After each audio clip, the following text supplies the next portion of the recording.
Bom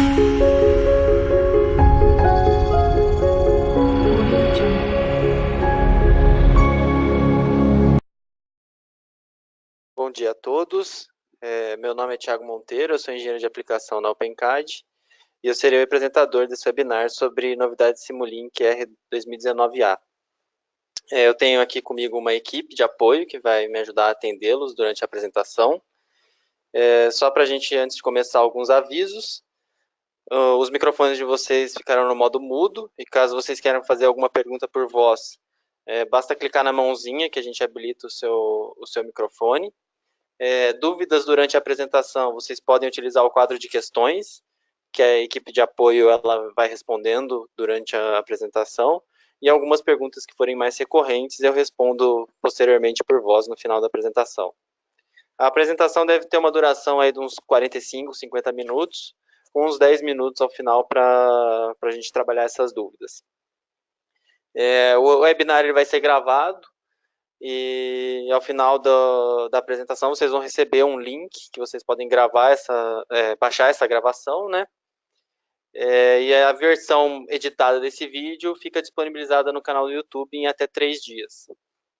Eu sei que todos aqui estão buscando mais conhecimento, e por isso, para quem ainda não conhece, a gente tem um novo e reformulado portal de cursos da OpenCAD, que é a OpenCAD University. O link vai ser disponibilizado aí no chat. Dentre os cursos que são disponibilizados lá, tem um curso introdutório de Model-Based Design, que é gratuito, e esses webinários também estão sendo, aos poucos, disponibilizados nessa plataforma também. Ao final do webinar, eu peço que vocês respondam a pesquisa de satisfação. Ela aparece automaticamente assim que você sair da apresentação. São 6 questões e rapidamente vocês conseguem respondê-las em menos de 1 minuto, mas é importante para que a gente tenha opinião e possa melhorar cada vez mais esses eventos. Uma das questões mais importantes é a parte de sugestão de temas. Então, se vocês tiverem alguma coisa que foi mostrada aqui de uma maneira mais superficial, que vocês queiram saber mais, ou algum outro tópico que vocês tenham interesse, por favor, mandem as sugestões para que, na medida do possível, a gente possa incluir esses temas na programação. Então, vamos começar a nossa apresentação. Hoje, então, eu vou falar sobre a versão recém-lançada do Simulink, na R 2019A. O meu foco vai ser mais nas funcionalidades do Simulink em si, e eu vou comentar sobre algumas das toolboxes que foram incluídas na família do Simulink. Então, as funcionalidades que eu vou falar para vocês é inicialmente o Schedule Editor, que é uma opção que vocês vão ter para organizar a ordem de execução do seu modelo Simulink. O Signal Editor, que já tinha sido introduzido recentemente, agora recebeu mais funcionalidades, inclusive para a criação de sinais de uma maneira muito mais livre. Eu vou comentar um pouquinho sobre novidades na parte de External Mode e sobre o curso introdutório Simulink On-Ramp, que agora é disponibilizado dentro do produto para as pessoas que estão iniciando o seu trabalho, estão começando a entrar em contato com a linguagem de programação do Simulink, né, com os modelos. É um curso bem interessante, bem interativo, que vocês podem executar e que é gratuito, vem junto com a Toolbox. Das Toolboxes que eu vou falar um pouquinho para vocês, que foram introduzidas na versão 2019A. O Mixed Signal Block Set é uma toolbox nova para tratamento de conversores, analog digital e assim por diante. O AutoSAR Block Set é uma toolbox transicionada. Ela vem de um support package que era distribuído até a versão 2018B, que era o AutoSAR Support Package para Embedded Coder, que foi agora melhorado e agora é distribuído na forma dessa toolbox a partir de 2019A.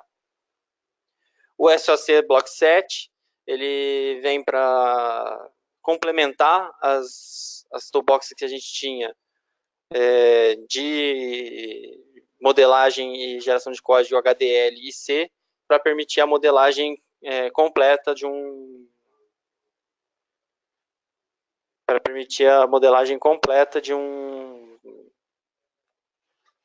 de um sistema software, sistema on chips, ou você poder conseguir modelar tanto a parte FPGA quanto a parte de C, C++,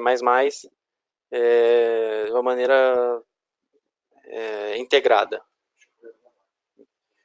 E por fim, o System Composer é uma proposta da Mathworks nova que está sendo introduzida com o Simulink 2019A e que ela, buscando a parte de engenharia de sistemas, né, ela busca fazer a ligação entre o desenvolvimento de requisitos que a gente tem, né, requisitos normalmente textuais, e a implementação já em Simulink, que é uma implementação já mais detalhada. Então, o System Composer, como eu vou mostrar para vocês, ela faz esse link entre essas duas, as duas representações de um sistema, permitindo que vocês façam modelagens no nível de abstração maior, que é muito interessante, principalmente no início de projetos, quando a gente ainda está fazendo,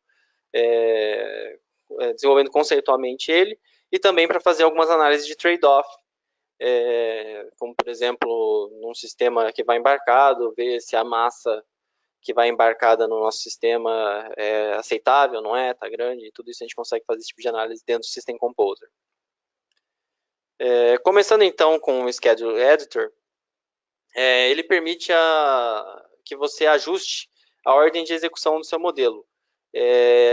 A ordem de execução dos modelos, para quem não está familiarizado, né, o Simulink a gente tem duas maneiras de criar e separar o seu modelo em partições e aí organizar a ordem de execução dele, né? A gente pode fazer essa montagem através dos sample times dos blocos. Então, um exemplo que vocês veem aqui nessas imagens, você teria parte do seu modelo rodando num sample time de 0.1 segundos e parte do seu modelo rodando num sample time de 0.2 segundos. E isso, naturalmente, cria partições no seu modelo.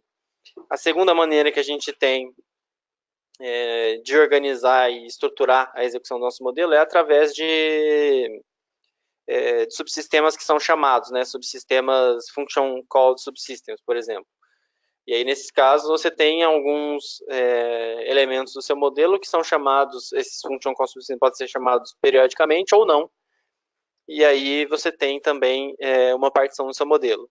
Com o Scheduler Editor, toda essa parte que antes ficava meio que escondida atrás de você visualizar o sample time, entender, saber, lembrar como que foi feita a modelagem, hoje você consegue ver num gráfico como que o seu modelo está sendo executado, tanto a ordem de execução dessas partições, quanto a dependência que elas têm uma da outra. Então, eu vou mostrar para vocês dois exemplozinhos rápidos nesse sentido.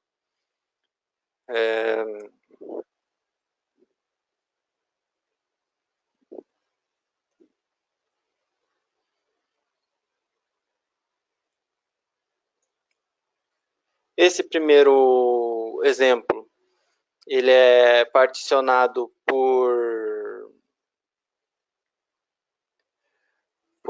sample time, então você tem sample times diferentes dentro de um subsistema, que é esse subsistema Throttle Position Control aqui. Se vocês olharem dentro, vocês veem dois tipos de sample time, um mais rápido,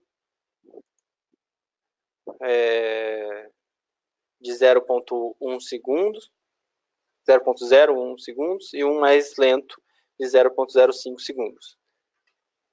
E um ainda mais lento, de 0.01 segundo. Com o Scheduler Editor, a gente consegue visualizar isso numa outra forma. Você pode acessá-lo aqui pelo View, Scheduler Editor.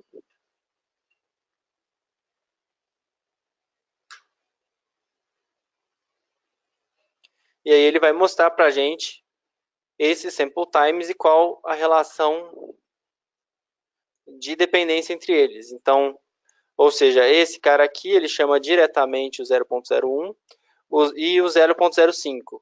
O 0.01, ele depende, essa linha tracejada significa que ele espera a execução do 0.05. o que é o que a gente consegue ver aqui pelo Execution Order aqui ao lado também. Dentro desse modelo, você também pode fazer a gestão dessas partições. Então, dentro dessa partição de 0.005, você tem alguns blocos que são executados. Você pode, dando um nome de uma partição nova para ele, e aí agrupando mais de um na mesma partição, então se eu agrupá-los numa partição chamada da Actuator, run 5 milliseconds,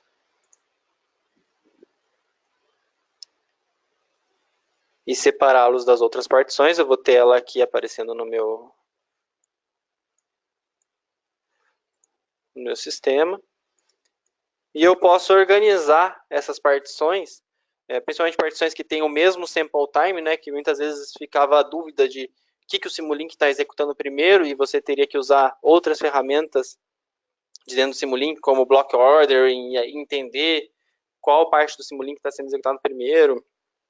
Ou então, em alguns casos, as pessoas usavam Atomic Subsystems para forçar que uma parte do seu modelo fosse executada com uma partição única e assim por diante. Tudo isso agora você consegue realizar sem ter que mudar a estrutura do seu modelo de dentro daqui. Então você consegue facilmente criar uma partição e aí trocar a ordem dela de execução para chegar ao resultado que você busca, né? Então tudo isso é possível através do Scheduler Editor.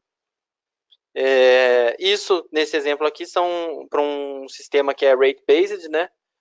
Para um sistema que é function-based,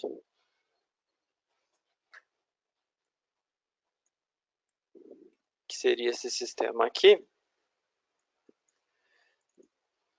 você vê que esse modelo aqui ele tem vários subsistemas que são chamados, cada um com seu ativador, né, em um sample time específico. E ele está aqui definido como saídas. Você poderia controlar essa chamada, por exemplo, utilizando Stateflow ou criando uma lógica dentro do Simulink que chamasse cada um daqueles subsistemas nesses sample times. Mas com o Scheduler Editor, a gente tem a opção de fazer essa organização diretamente no Scheduler Editor. Então, sem ter que ficar fazendo alterações aqui nesse modelo de execução, a gente pode clicar com o botão direito aqui no nosso modelinho, nosso modelo de referência, né, que está aqui dentro, e nos parâmetros dele. Fazer a parte de Scheduler Rates pelo Scheduler Editor.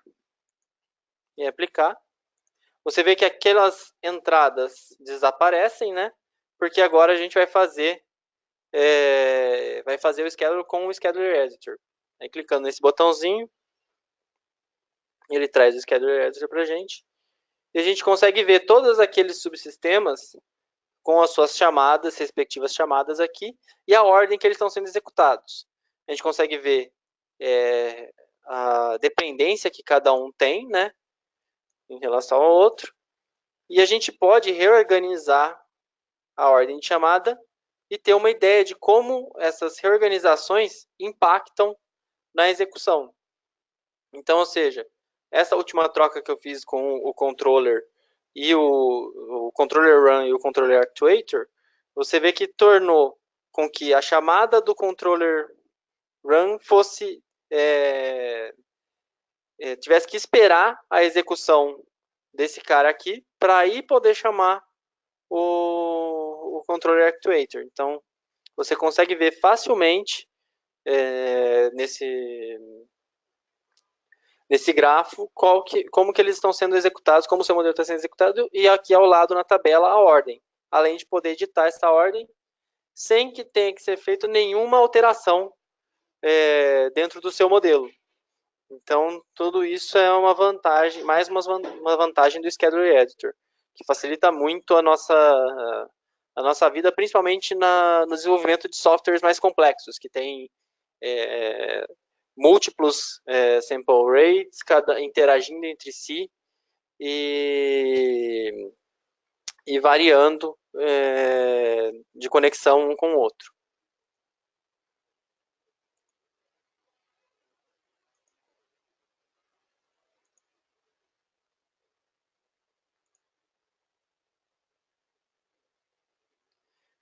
Passando para o nosso próximo ponto de novidade dentro do Simulink, o Signal Editor foi introduzido aí na versão anterior, e ele permite, é uma outra maneira que você tem de criar sinais dentro do Simulink.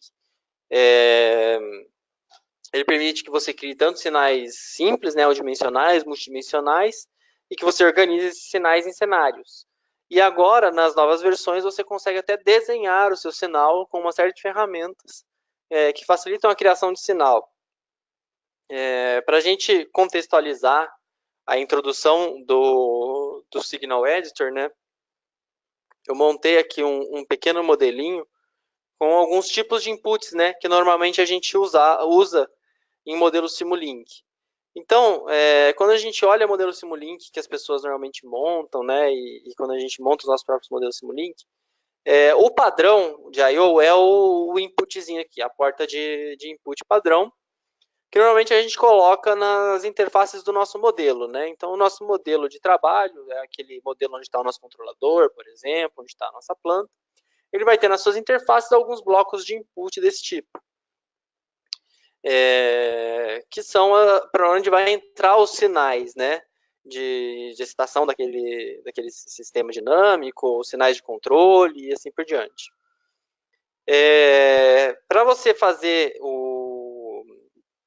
o link desse bloco de input que está no seu modelo com sinais externos, você tem algumas ferramentas, como por exemplo aqui nos Configuration Parameters, você pode vir aqui em inputs e outputs, né, na parte de Data Import e Export, e aí setar aqui um input para aquele bloco, passando um vetor de tempo e um vetor para cada um dos inputs, ou você pode usar aqui o Connect Input, que é uma interface de usuário que permite você fazer a conexão dos inputs. Quando a gente já está trabalhando em excitar um modelo para alguns tipos de testes, o pessoal costuma usar muitas vezes esses tipos de sinal fixo, que são sinais senoidais para fazer a excitação de um modelo numa frequência específica, um sinal de pulso, uma rampa, um sinal step também. Então, são vários bloquinhos, né, que você teria para excitar esse tipo de sinal mais padrão, né? E a gente tem um conjunto de blocos, né, que podem ser usados para definir, para um sinal definido pelo usuário. Então, fora o input padrão, a gente pode usar esses blocos, que é o from spreadsheet, que é para buscar esses inputs de uma planilha Excel, que muitas vezes as pessoas têm já o seu teste programado com os inputs e os outputs esperados numa planilha Excel, você pode trazer ela direta. Você tem o From Workspace e o From File, que trazem dados de MATLAB diretamente do seu Workspace ou diretamente de um arquivo .mat. E você tem aqui no meio o Signal Builder, que está disponível eu uso o MATLAB desde 2009, já tinha, e acho que desde os princípios do Simulink a gente tem o Signal Builder Block, que é um bloco para definição de sinais, né? Que tem uma interface um pouco antiquada, por assim dizer. Ele já mostra bastante a sua idade, né? Você pode criar sinais aqui definindo os pontos, né? Mas é um processo meio moroso para quem já usou o Signal Builder Block, sabe que ele é um processo meio moroso de criar sinais que não sejam os sinais básicos de step e do sinal quadrado, esse tipo de coisa. Ele é um pouco difícil de ser usado, né? É uma interface mais antiga. A vantagem que a gente tinha no Signal Builder Block é essa parte grupos, que você podia criar vários grupos de um certo sinal, e aí, ou seja, definindo dessa maneira testes. Então, o grupo 1 é o teste 1, o grupo 2 é o teste 2 e assim por diante. Isso é muito utilizado na parte, quando a gente vai testar os nossos modelos e aí a gente precisa rodar a nossa suite de testes, o pessoal usa muito o Signal Builder Block, seja montando o sinal diretamente dele, seja usando algumas das APIs que ele tem para importar os sinais prontos, né? Mas usando ele nesse sentido de criar vários testes e rodar uma suite de testes dentro do Signal Builder Block. Ele tem esse botãozinho bem conveniente aqui, que é o Run All, então aí você consegue rodar os diversos grupos de uma vez só e coletar todos os resultados de uma vez só.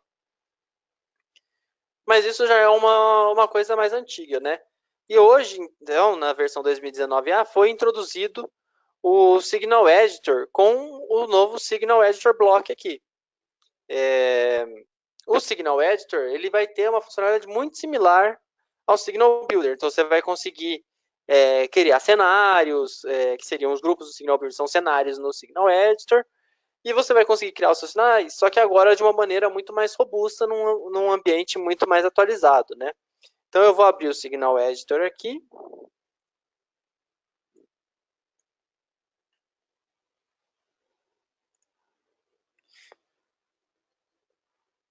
É importante notar durante essa apresentação, todos esses exemplos que eu estou mostrando para vocês, eles estão disponíveis na própria ferramenta, então não precisam se preocupar, se vocês quiserem depois testar, vocês podem entrar em contato com a gente pode passar o link do exemplo, e aí tendo a ferramenta em casa, ou se vocês tiverem interesse, a gente pode passar uma trial, vocês conseguem abrir esses exemplos sem problema nenhum.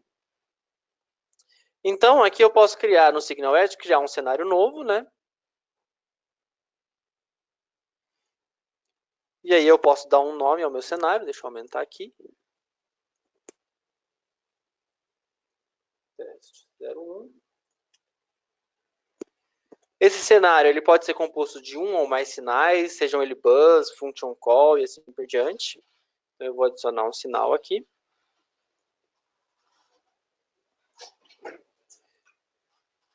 E o Signal Editor permite que eu edite esse sinal de uma maneira muito simples. Primeiro, ele tem a tabela que o Signal Builder não tinha antes. Então, você consegue facilmente criar, inserir passos no seu sinal. Então, no segundo 5, você vai para 1. E no segundo 10 você volta para 0. Então, você consegue facilmente editar uma tabela, né, criar o seu sinal. Ou até mesmo criar um sinal desenhado. Então, você pode vir aqui no Draw Signal. E aí você pode criar o sinal linha a linha, ponto a ponto, ou simplesmente fazer um desenho de um sinal que você quer testar à mão livre, né? Ele também possui algumas ferramentas que te ajudam a fazer um desenho. Você vê que aqui no mouse, né, na mão, às vezes fica uma coisa meio rude, mas você pode facilmente usar essas ferramentas de Snap to Stick, Snap to Tick, e aí você consegue ir criando um sinal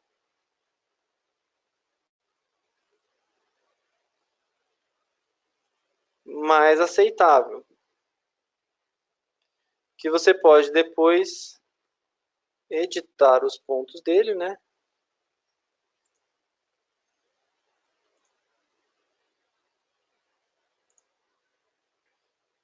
Para deixá-lo mais reto.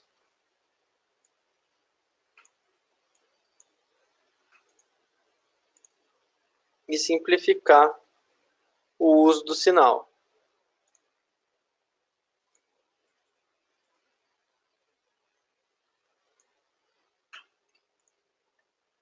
Desenhado o sinal, você pode dar o aceitar.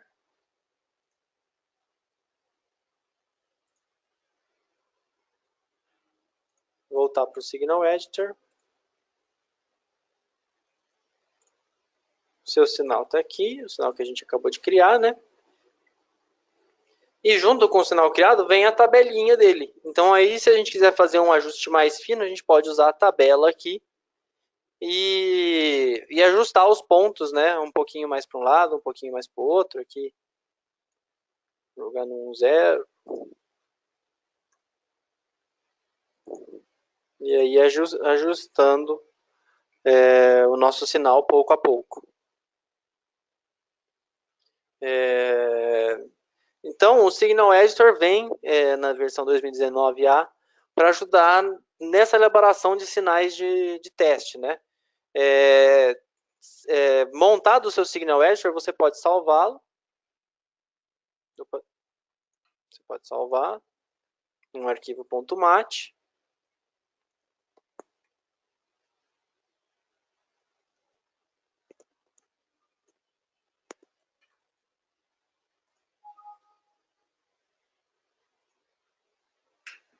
E você pode usá-lo dentro daquele bloquinho do Signal Editor.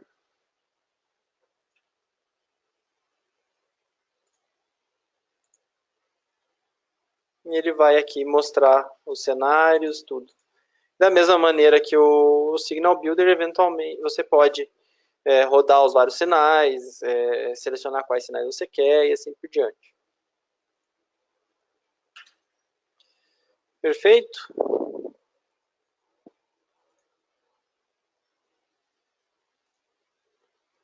Passando para o próximo tópico, né?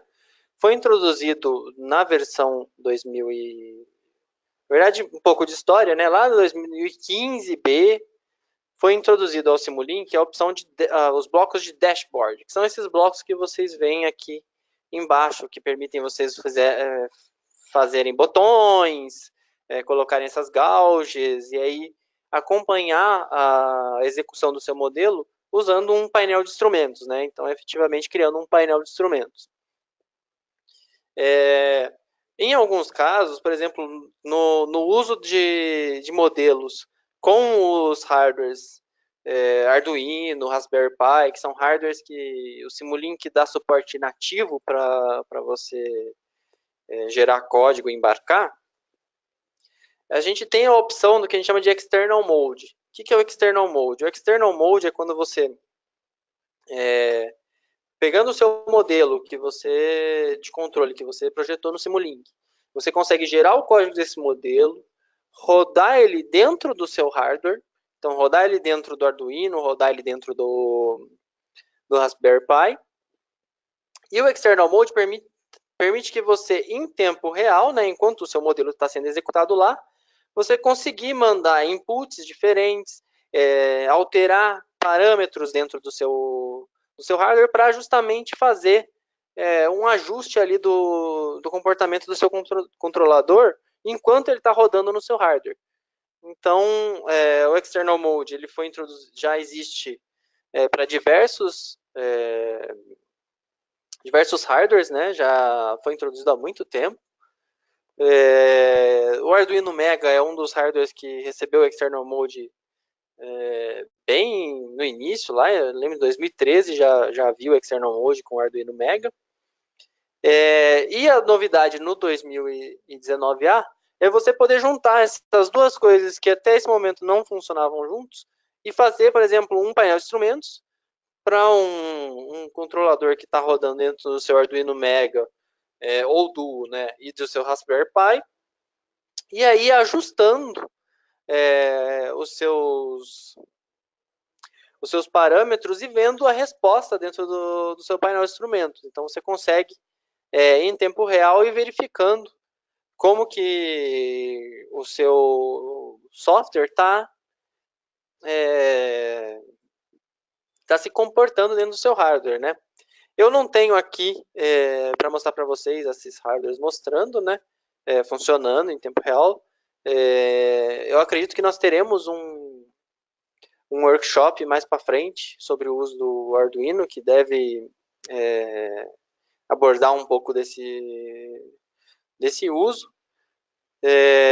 Mas eu vou mostrar aqui para vocês um exemplozinho do que tem o dashboard, só para vocês entenderem qual seria os passos a serem executados para usar, para se realizar esse tipo de simulação com o External Mode. Então aqui eu tenho um modelo, tá? De sistema de controle de combustível. O meu controlador é esse cara aqui, tá? Então é esse cara aqui que eu deveria jogar para ser executado em modo externo. É ele que eu estou interessado que seja executado em modo externo, né? Eu tenho um dashboard aqui que permite eu controlar a execução desse modelo. E a ideia, se você tiver um modelo, aqui no caso é um subsistema, mas se você tem um modelo completo, né, do seu controlador, e você quer que o modelo seja incorporado no seu hardware externo, você pode usar aqui a opção External e executar o seu modelo, ele vai ser executado dentro do hardware que você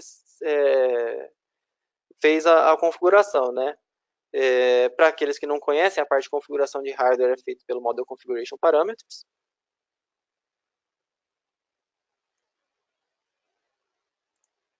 Aqui você pode fazer a seleção por aqui ou por aqui pelo hardware board. E aí selecionar um dos hardwares que você tiver baixado. Se você tiver baixado, por exemplo, o hardware support package do Arduino, vai aparecer aqui a opção do Arduino e você pode selecionar ele aqui. Ele já altera todas as configurações para funcionar com o Arduino. E aí, funcionando com o Arduino, você consegue fazer o external mode com o Arduino sem problemas. Executando o seu modelo, você vai conseguir, através do dashboard, visualizar o comportamento das variáveis, né? No caso aqui a gente está controlando duas variáveis, né? Que é o combustível e a relação ar-combustível. Então, a vazão de combustível e a relação ar-combustível, né? E aí, nesse caso aqui, a gente vai pode injetar algumas falhas no nosso sistema. Então, por exemplo, injetar uma falha de medição, né, da velocidade do motor, faz com que o sistema gaste mais combustível, porque aí o controlador não tem mais essa informação para trabalhar. Se você não tiver mais o ângulo da borboleta que você está imprimindo no acelerador, também vai ter uma influência aí no gasto de combustível, e a gente consegue ver isso enquanto está rodando. Isso aqui está sendo executado dentro do modelo. Se a gente seleciona o modo externo, a gente poderia rodar isso dentro do controlador. E aí fazer esse tipo de verificação com o código fonte já rodando no controlador e já compilado para o controlador. Então, por que isso é importante, né? Nesse tipo de teste, a gente está verificando duas coisas. A gente está verificando que o código ser gerado pelo nosso modelo tem o mesmo comportamento que o modelo rodando no meu computador, né? Então, teve uma tradução de linguagem aí, a gente consegue validar que essa tradução não influenciou o comportamento dele. E a gente também consegue comprovar com isso que a compilação desse código não impactou no comportamento, porque os compiladores, né, eles traduzem o código C no código objeto. E aí, muitas vezes, eles têm otimizações internas que eles fazem, tem diversos setups que podem influenciar nesse caminho, e que com esse tipo de validação a gente consegue ver que não influenciaram no comportamento geral do nosso código.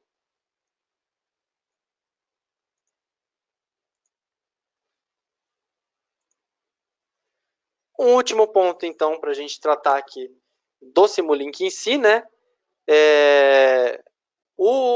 Foi introduzido na versão 2018B um treinamento gratuito, que é um tutorial, né? Não é bem um treinamento, um tutorial gratuito, que você podia rodar no Simulink e ele ensina você o básico de usar o Simulink. Então, ele te ensina a criar um modelo, a fazer a conexão dos dados, ensina o básico de como criar um modelo de sistema dinâmico, o básico de como criar um modelo de sistema discreto e assim por diante.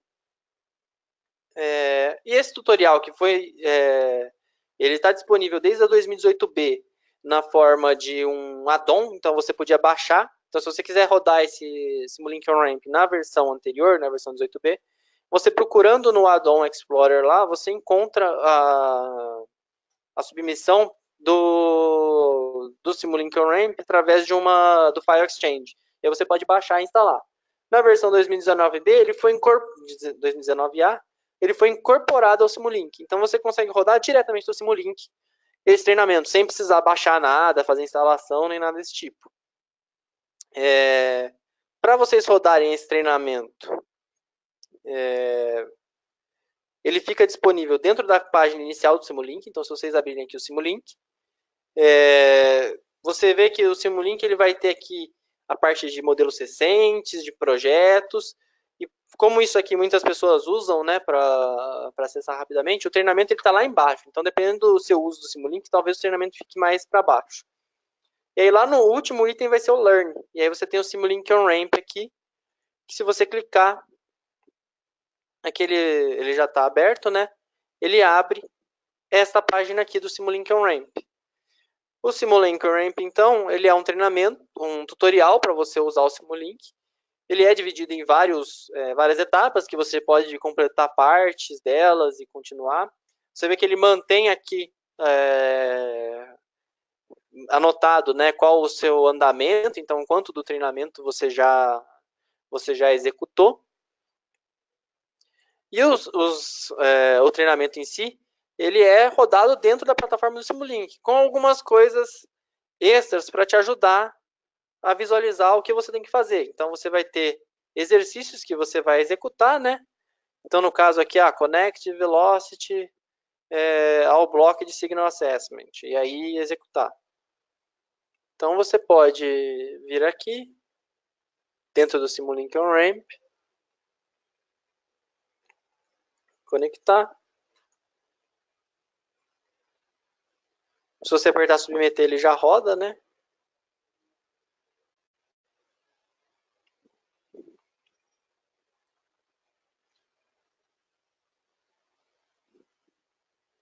E aí ele roda e verifica se você fez corretamente o treinamento. E aí você pode andar durante todos os passos do treinamento, tendo um entendimento melhor ali, um entendimento inicial básico, né? De como funciona o Simulink, de como trabalhar dentro desse ambiente de programação. Então é uma ferramenta muito interessante.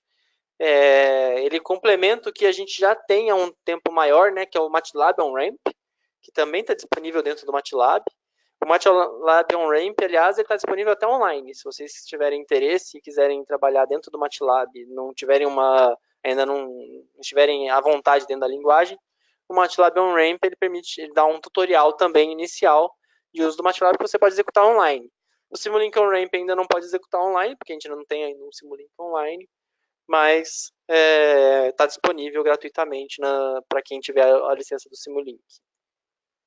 Ou até nas trials. Então, se vocês tiverem interesse de começar a usar o Simulink, estão pensando em começar a usar o Simulink, com uma trial que a gente pode gerar para vocês, vocês conseguem rodar esse tutorial e aí já começar usando a trial com mais velocidade, né? Sem ficar patinando ali muito no início.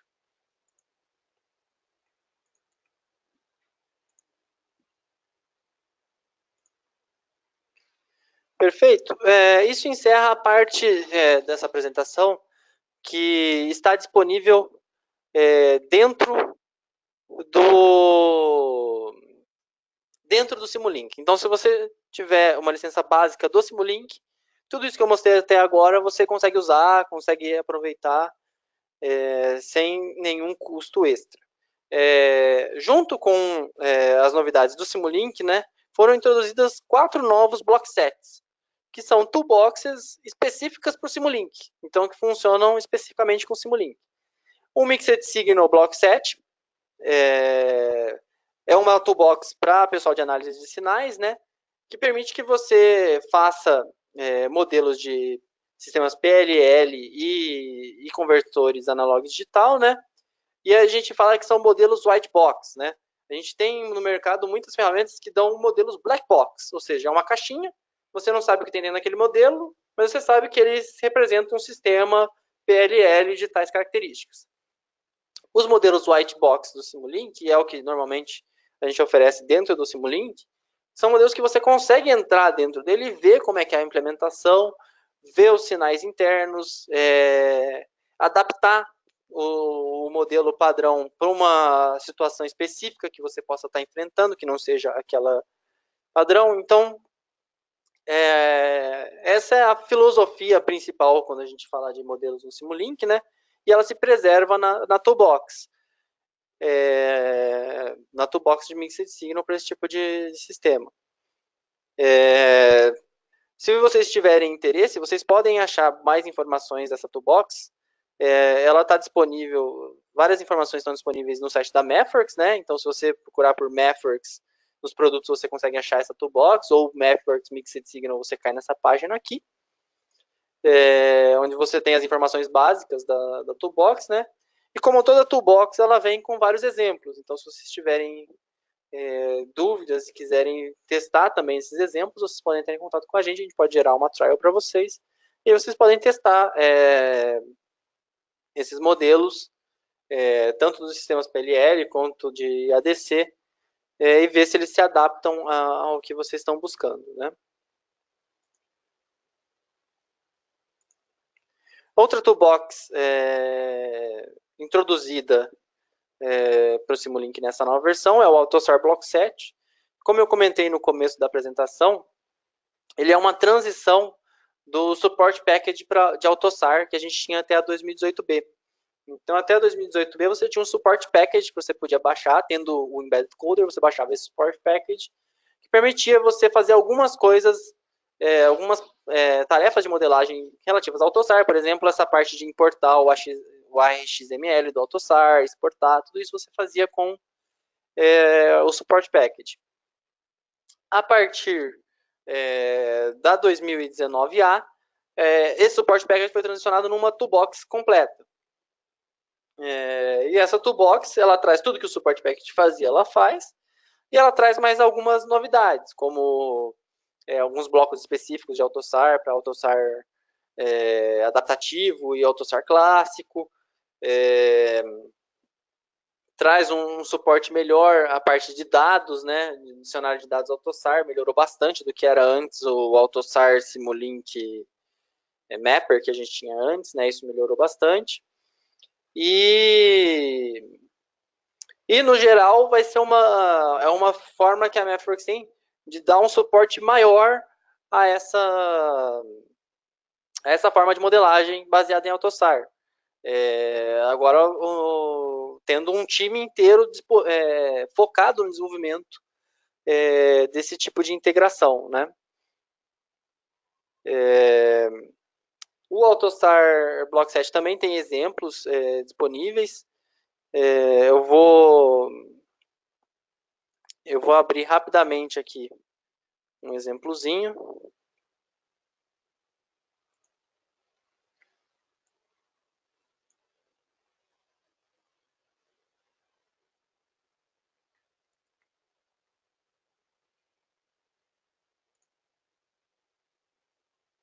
fechar um pouco de coisa aqui, né?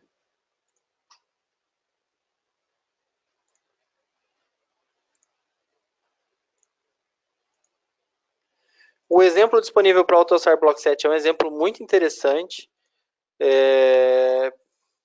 porque ele mostra o desenvolvimento completo de um sistema na plataforma AutoSAR. Vocês têm desde o High Level Model, né? Então aqui o sistema completo com o modelo de teste, que é para você simular a parte dinâmica do pedal, a transição do valor para um valor ADC, né?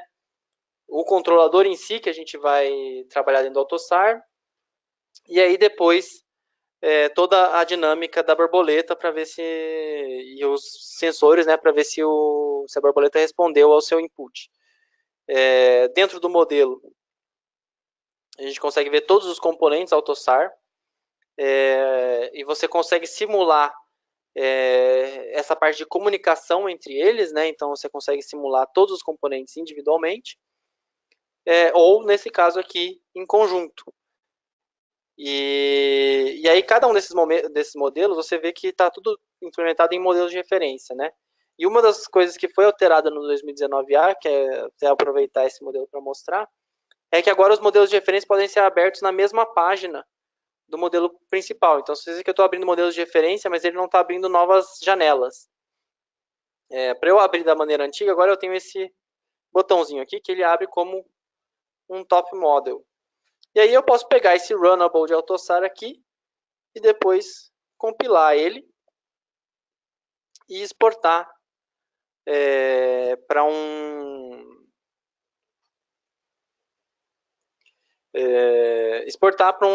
código C, né?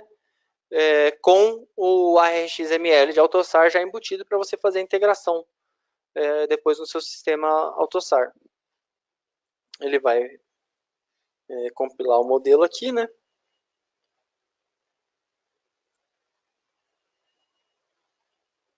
Esse exemplo está disponível no Blockset. Eu acredito que seja um exemplo novo. Então, vocês podem até uma parte de documentação muito interessante que foi introduzida aí com o Blockset, né? Então, aqui ele está gerando o código. Se você abrir aqui na Diagnostics, você vê que ele está escrevendo todos os códigos C. Está gerando os arquivos XML.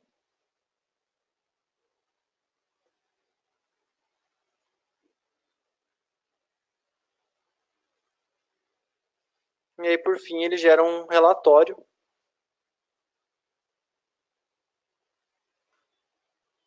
que a gente pode ver o nosso código C e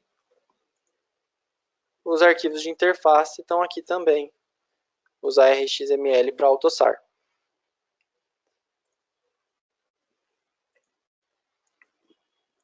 Perfeito? Uma terceira toolbox que foi introduzida, né, é o SOC Blockset, que é uma... Antes a gente já conseguia fazer alguns tipos de modelagem, né, de sistemas híbridos, que são sistemas com FPGA e microcontrolador juntos, né? E esse SOC Blockset ele vem dar mais opções para a gente e mais ferramentas para a gente modelar, por exemplo, conexão com memória, conexão interna e externa. Antes a gente tinha que fazer isso meio que criando blocos, criando essas interfaces para fazer a simulação. O SOC Blockset ele já traz isso tudo pronto, além do suporte nativo às plataformas de SoC como o Zinc 7000, o UltraScale e o Intel SoC FPGAs. Então, tudo isso o SOC Blockset já traz pronto, né? E em conjunto com o HDL Coder e o Embedded Coder, você consegue, além da simulação, gerar os códigos específicos e embarcar. Inclusive fazendo simulações futuras dentro com essas partes do modelo rodando dentro dos hardwares e você conseguir verificar que o comportamento que você verificou no seu modelo dentro da sua máquina se mantém depois quando você fez todas as traduções e com todas as conexões entre o microcontrolador e o FPGA. Por fim, para a gente terminar com a nossa apresentação, a última toolbox que eu queria comentar, que foi introduzida, né? Ela é relacionada ao Simulink, apesar de não levar o nome Blockset.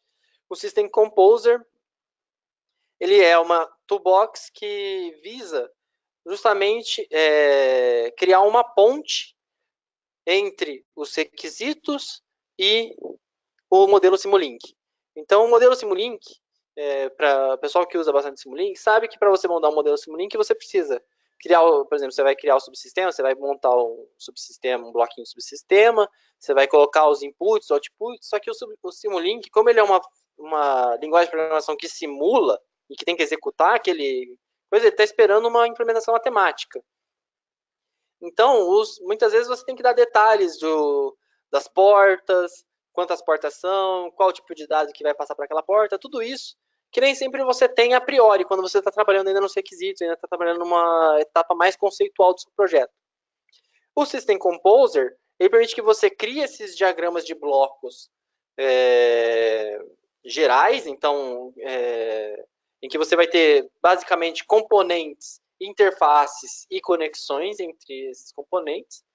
Esses itens você pode ir fornecendo mais detalhes com o tempo. Ele permite você fazer a conexão desses sistemas com os Simulink Requirements.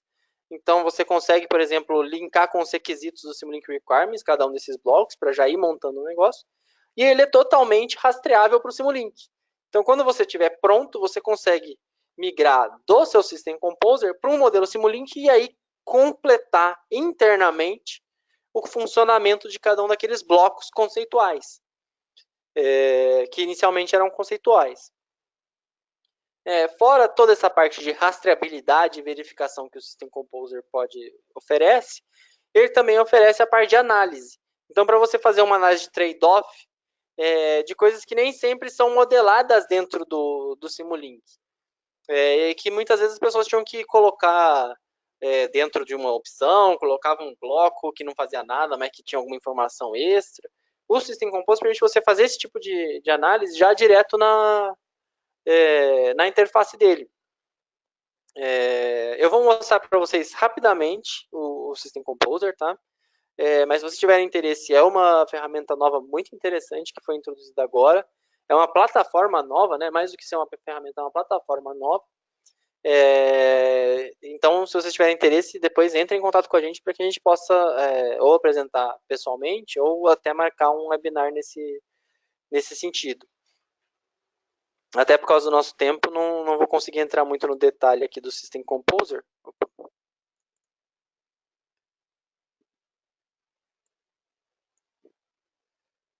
O System Composer, ele tem um exemplo, né, dentro de um projeto em que já está montado o modelo. Ele tem você vê que ele está dentro da família Simulink, né? Até o nome do tipo do arquivo é o SLX mesmo.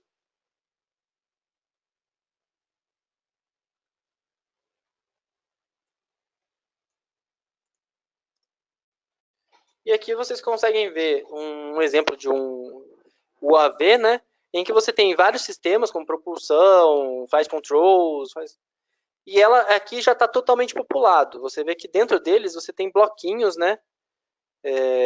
De coisas e eventualmente você tem já a implementação desses bloquinhos também. O System Composer em si, para você começar um novo,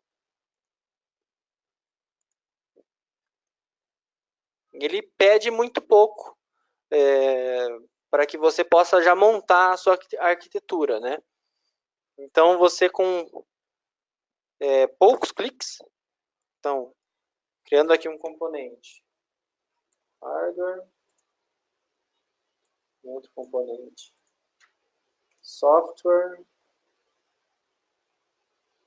control, pode criar um novo componente aqui,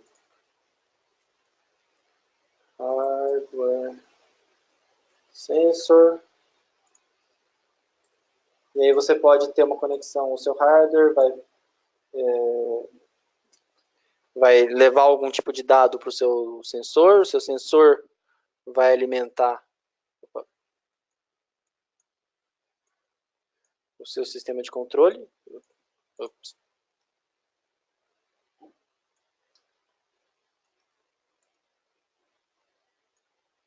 Sistema de controle. E o seu sistema de controle vai atuar no seu hardware. Você pode depois definir a direcionalidade dessas conexões. Você pode colocar a conexão em qualquer lado do bloco, né, para ficar uma coisa bem visualmente fácil de entender, o que o Simulink hoje não permite, né?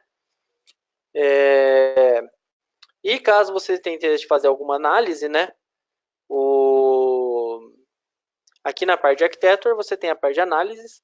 Ela ainda é um technical preview, o lançamento oficial da parte de análises vai ser feito na versão 2019B, mas você consegue criar um modelo de análise No caso aqui tem o UAV Components, né, que é o outro. Para esse sistema eu não criei ainda os stereotypes, mas o System Composer permite que você crie stereotypes para dar sentido a essas coisas. Então, hardware, você pode criar um stereotype de hardware, que você tem o fabricante daquele hardware, o peso daquele hardware, esse tipo de coisa, e aí para cada hardware você pode colocar esse stereotype nele e fomentar ele com os dados pertinentes, né? E aí tudo isso você usa depois para fazer as análises dentro do System Composer.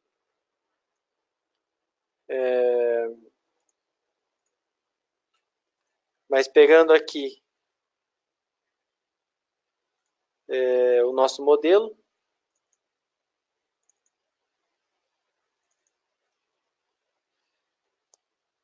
a gente pode ir para o Simulink.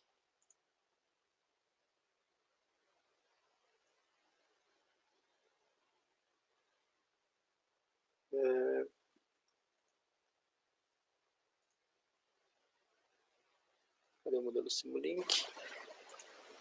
Deixa eu rodar, ele vai com o modelo Simulink. Não. Ah, não, esse caso aqui ele está sem... Ele não está implementado, então não tem o modelo Simulink. Mas o System Composer ele tem a conexão com o Simulink nativa. Então você pode depois adicionar implementações, né, para cada um desses subsistemas, para que aí você possa fazer a simulação em si, né? E aí simular o conteúdo. Só para a gente ver também a parte de requirements, né? Você pode ativar o requirements perspective aqui.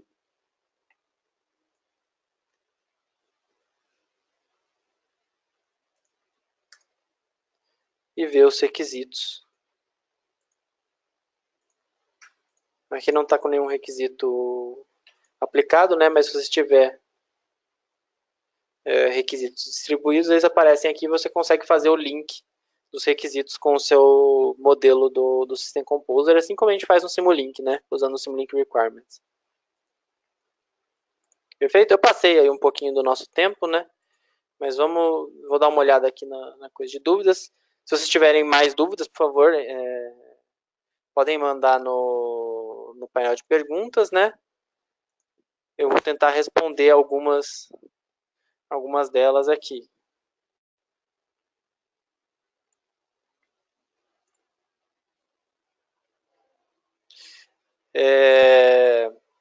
Bom, no Signal Editor eu mostrei para vocês uma dúvida com relação ao tamanho dos sinais, né? Eu mostrei no Signal Editor sinais de 10 segundos, né?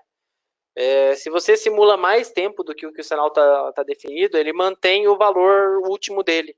Então ele vai manter aquele valor e continuar até onde você mandou simular. Então se você simulou lá 10 segundos e terminou numa constante lá, ele vai continuar naquela constante pro resto. Eu acredito que ele mantém o valor, ou ele faz a extrapolação. Ele mantém o valor, provavelmente. Ou você tem a opção.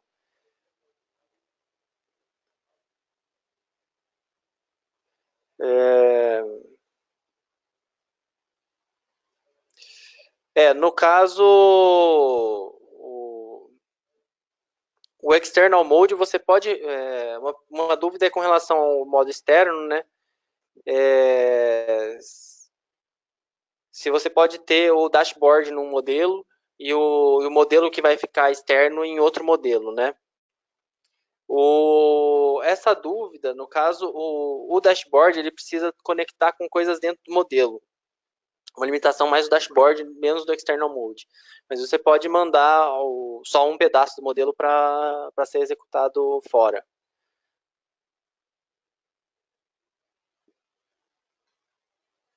E por fim, com relação à parte do Schedule Editor, eu comentei com vocês que o uso de Atomic Subsystems, né? Normalmente, quando a gente tem subsistemas atômicos no Simulink, a gente está dando a eles uma conotação de que aquilo é uma função, né? Quando o subsistema padrão do Simulink, aquele subsistema virtual, ele não imprime limites de execução. Então, para o Simulink, aquele subsistema não existe, o subsistema virtual. O subsistema atômico, ele respeita as limites. Então, aí o Simulink entende que aquilo lá é uma unidade de execução. Então, aquilo lá é uma função que ele vai executar de uma maneira só. E você pode usar o que o pessoal usava muitas vezes para fazer essa gestão, né, de como juntar partes que têm que ser executadas juntas, forçar que elas sejam executadas antes e assim por diante, era usar subsistemas atômicos para fazer esse ajuste, né? Com o Scheduler Editor, você não precisa necessariamente usar subsistemas atômicos mais para fazer isso. Ele enxerga o seu modelo inteiro. Se você tem mais de um sample rate, ele vai dividir o seu modelo em sample rates separados, né? E você consegue, através do Scheduler Editor, criar essas partições sem ter que alterar o seu modelo em si, né? Sem ter que alterar a arquitetura do seu modelo. E aí você tem o ganho de você manter o modelo limpo, né? E no Scheduler Editor conseguir falar, ó, não, eu quero que você execute esses blocos aqui primeiro, depois esses, e aí com essas partições você organizar isso de uma maneira que a execução que você esperava seja aquela que o Simulink realmente faça. Então essa é a ideia do uso do Scheduler Editor com os subsistemas atômicos.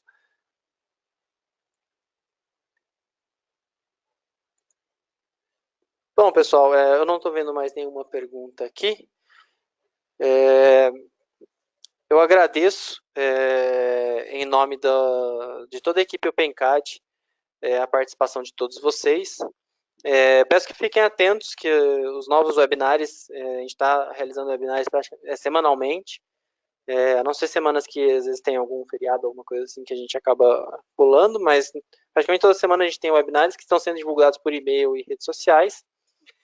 Então, se vocês acompanharem a OpenCAD pelo Facebook ou pelo LinkedIn, vocês vão conseguir ficar por dentro dessa programação.